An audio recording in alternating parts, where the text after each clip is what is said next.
Olá, seja muito bem-vindo a mais um Papo de Crediário. Hoje esse papo vai ser especial. Faz tempo que eu não gravo um Papo de Crediário sozinho aqui. E esse eu quero trazer para vocês o tema limite de crédito pré-aprovado e limite de crédito no momento da compra. Qual a diferença desses dois e o que isso implica na inadimplência do seu negócio? O que isso vai alterar no modelo de vendas da sua empresa?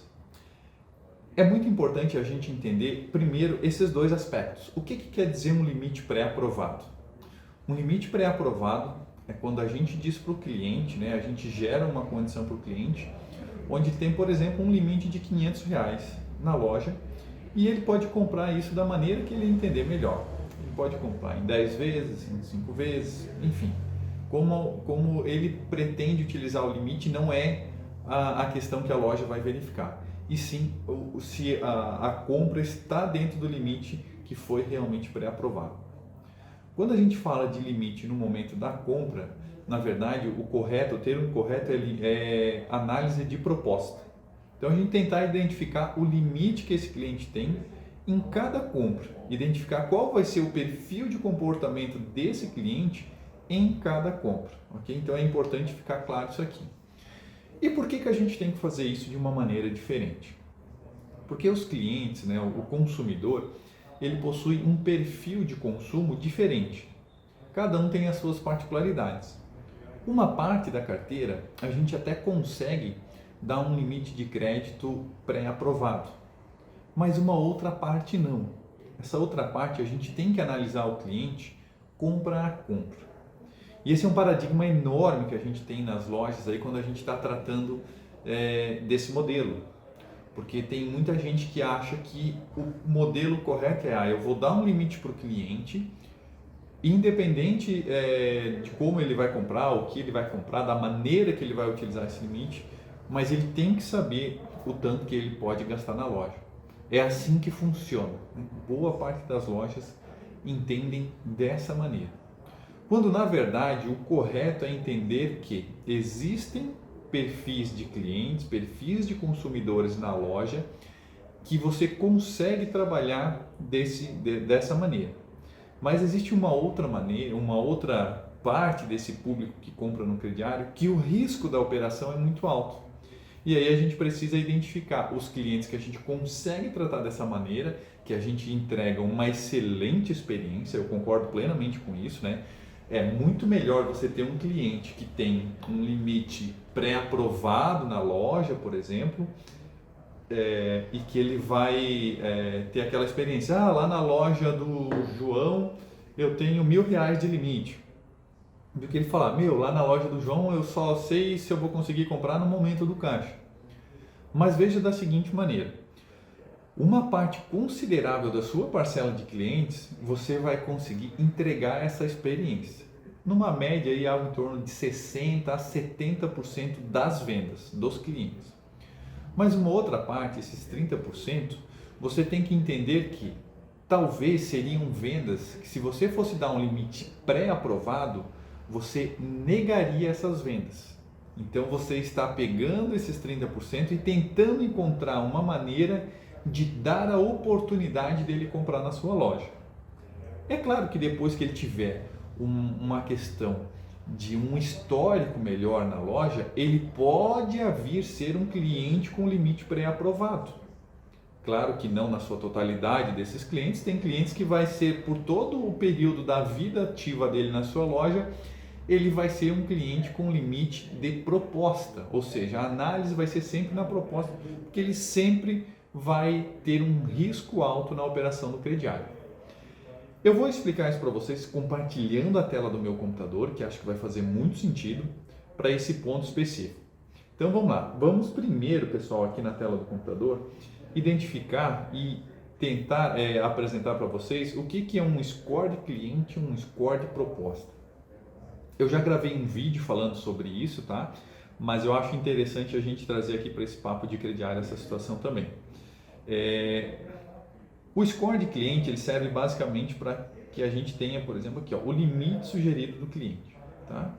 Então, eu tenho o limite do cliente, eu tenho aqui o total que ele tem aberto e um saldo do limite a utilizar. Então esse aqui basicamente é o score do cliente. Quando eu tenho esse score do cliente aqui por trás, ele gerou, por exemplo, uma letra do score, um A, um B, um C. Nesse caso aqui eu acabo sabendo de cor, né, que o limite de R$500 é o perfil de risco letra B. Quando eu vou para um score de proposta, eu estou verificando qual é a melhor maneira para este cliente me pagar, onde que eu tenho o menor risco na operação. Então, para esse caso aqui, o menor risco é em 1 mais 1, e depois 1 mais 2, 1 mais 3 e 0 mais 2, que é onde eu tenho o perfil de risco B e C, respectivamente. Depois, virou tudo risco letra D. Então, risco letra D já é um potencial de risco muito maior. Então, nesse caso, eu vou sempre tentar, quando eu estou tratando de risco de proposta, vou tentar trazer para a letra mais próximo do A possível, para reduzir o risco da operação. Então, esse daqui é a primeira situação que tem que ficar bem claro, né? O cliente, ele é um cliente de perfil de risco B, mas teoricamente eu não posso oferecer para ele nenhum parcelamento acima de 1 mais 3, porque ele ficaria com risco de operação maior. Pô, Jason, mas então você está me dizendo que ele é um cliente bom, mas em determinado perfil de risco eu não posso oferecer para ele porque ele vai deixar de ser um cliente bom? Basicamente é isso mesmo. E esse próximo slide aqui explica isso na prática para vocês. Então vamos lá. Esse caso aqui, ó, a gente pegou uma base aqui, ó, de agosto de 2020 até janeiro de 2021, ou seja, 6 meses de base aqui para a gente analisar. Vejam quando a gente está olhando o score por proposta. Olhem a diferença que a gente tem de distribuição de vendas, isso que é importante, tá? Eu tenho 1000 vendas com clientes perfil de risco A com uma inadimplência de 0,68, ou seja, uma inadimplência muito, extremamente controlada. Quando eu olho o score do cliente, né, imagina que eu não escorei a proposta, mas somente o cliente, eu tenho 1.700 contratos, mas com uma inadimplência de 2,52. Agora vamos comparar o B. Ó. Se eu tivesse escorado a proposta, eu teria 3.000 clientes com uma inadimplência de 5%. 3.000 contratos, aliás. E quando eu escoro somente o cliente, eu tenho 4.200 para uma inadimplência de 10%, ou seja, é o dobro. Então, basicamente, eu preciso verificar que uma parte desses clientes eu consigo encaminhar eles para uma análise somente do score do cliente, mas eu tenho que ter também a visão que se eu conseguir escorar a proposta desse cliente também, eu vou ter uma assertividade muito maior. Você já deve ter ouvido falar, por exemplo, quanto maior o prazo, maior a inadimplência.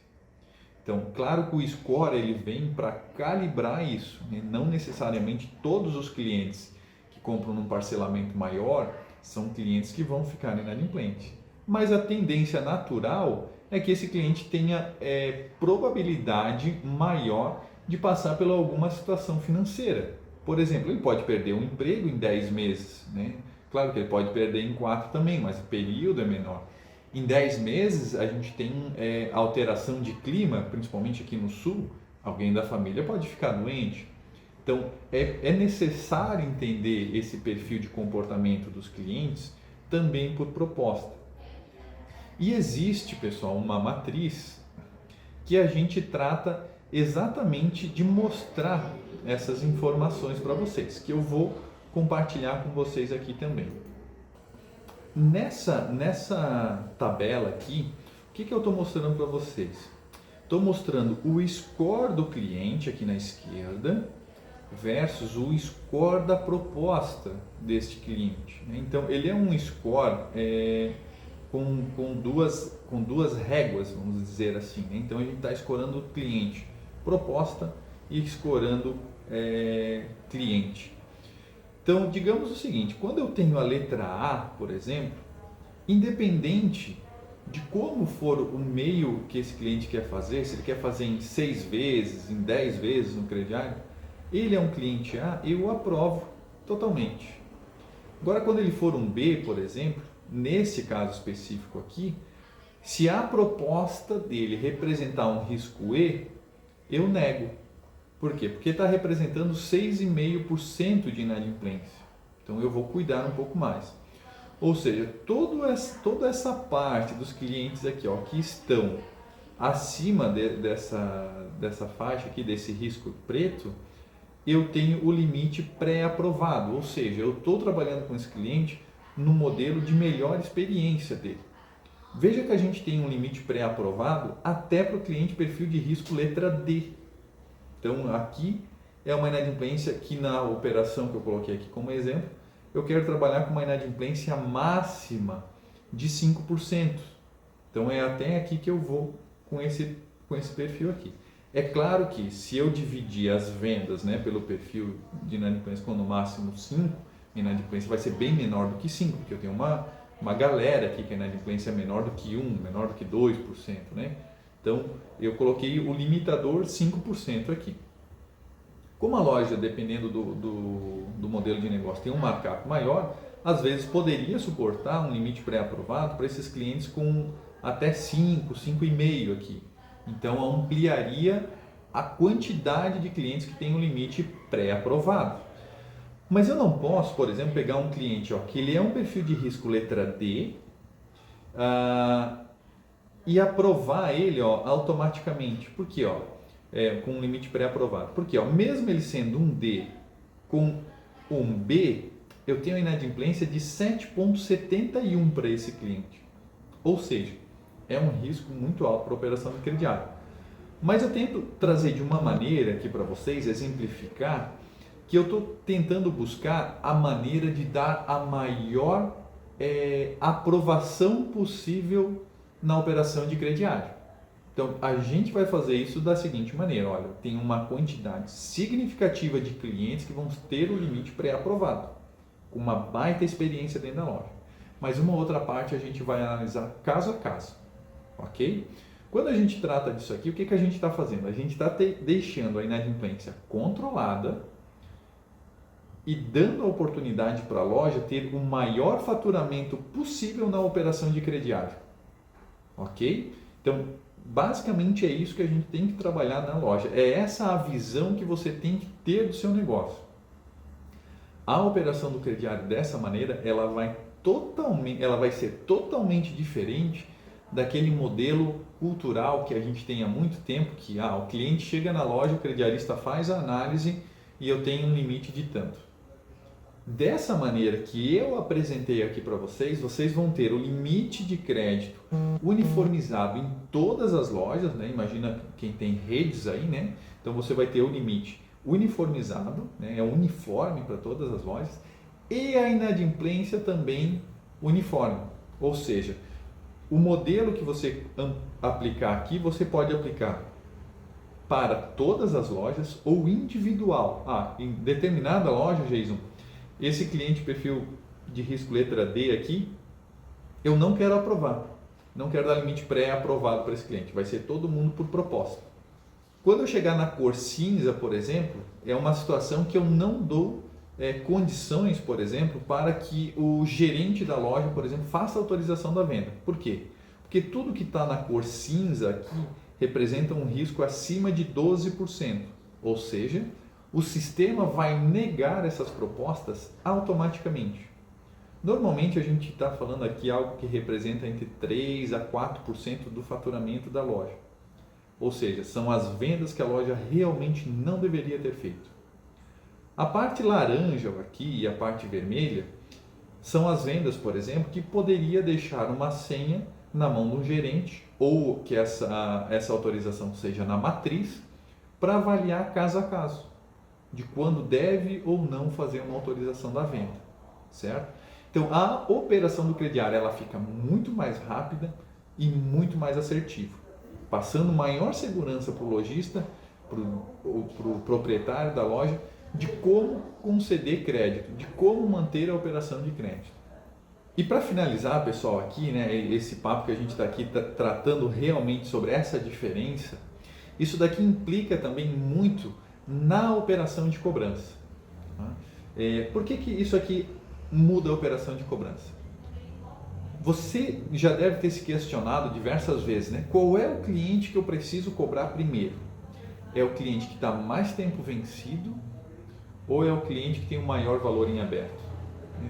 E digo para vocês, sempre foi também uma operação nossa aqui que a gente tem de cobrança, também sempre foi um questionamento nosso. E quando na verdade a gente precisa entender que eu preciso cobrar primeiro os clientes que vão ter dificuldade em me pagar, não o cliente que ficou com uma parcela em aberto, teoricamente. Ou seja, eu preciso cobrar os clientes que estão mais nesta faixa aqui, que estão do cliente C, do cliente D, do cliente E.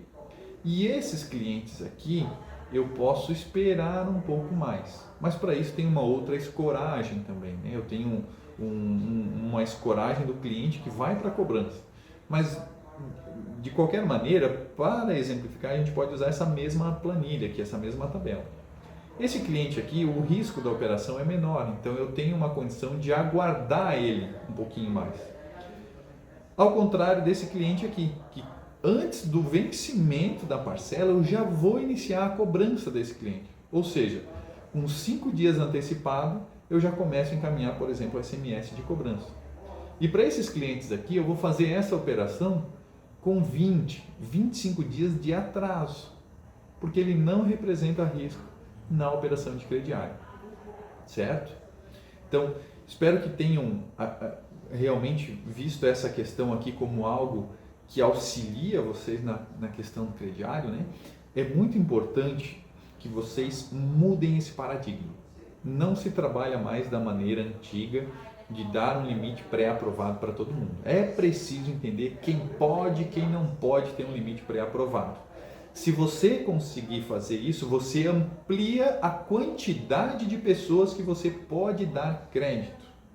Porque é como a gente costuma dizer aqui, né? O crédito ele é um lençol curto. Se eu der um limite muito alto ou eu conceder um limite para mais quantidade de pessoas, eu sofro com a inadimplência. Então, o que a gente está fazendo aqui é buscar um meio termo, a equilibrar a balança em relação a isso daqui, para que você não sofra com inadimplência pelo fato de querer agredir o mercado com a operação de crediário. E sim que você consiga agredir o mercado, né? Que você consiga buscar mais vendas, né? Mas de uma maneira que você consiga ter a inadimplência controlada. Vender mais e perder menos. Ok? Então, pessoal, para o nosso papo de crediário hoje era isso. Eu vou convidar vocês para que vocês se inscrevam no nosso canal no YouTube, busquem a gente aí nas mídias sociais, tá? Vai aparecer os nossos canais aí na tela para que vocês consigam ter acesso.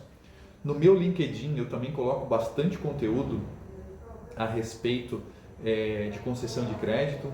Boa parte do que eu coloco lá acaba não indo para o nosso blog, eu acabo escrevendo por lá mesmo, colocando alguma coisa mais pessoal em relação a algumas práticas, né? E principalmente em relação a algumas vivências que a gente acaba tendo com os lojistas. Então busquem aí o meu LinkedIn, tá? É Jason Schneider, tá? Tem também o LinkedIn no meu crediário, não está linkado com o outro lá, vai ficar mais fácil de vocês nos encontrarem aí, ok? Espero que tenham gostado desse conteúdo. Um grande abraço, até a próxima e boas vendas!